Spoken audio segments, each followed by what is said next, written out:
Let's be real for a minute. If you are still trying to punch through a restrictive firewall using a raw SSH connection on port 22, you are not just optimistic, you are technically obsolete. Modern network firewalls and DPI systems, deep packet inspection, have evolved.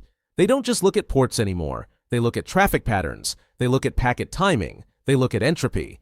If you run a standard OpenVPN or WireGuard connection, the firewall sees a stream of high-entropy, unidentifiable binary data.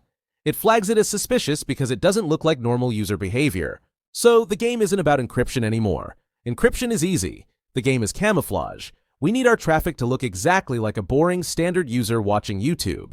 This is where we abandon Layer 4 tunneling and move up to Layer 7. We are talking about SSH over WebSockets. Why WebSockets? Why not just standard HTTP?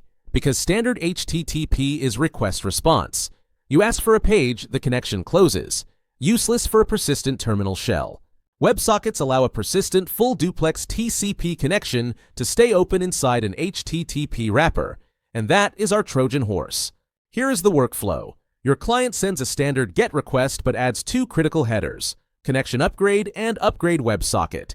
To the firewall, this is legitimate behavior. It sees a valid HTTP request, assumes you are starting a web session, and allows the traffic to pass. Now the gray area. SNI spoofing. We use the server name indication field. We send a fake SNI alloudsite.com. The firewall sees the whitelist domain and opens the gate.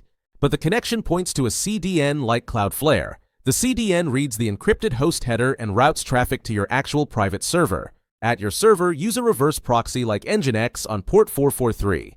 It checks the request path. If it matches /secret tunnel, it forwards to SSH. If a scanner visits directly, 404 not found. You are invisible. It is a lot of overhead.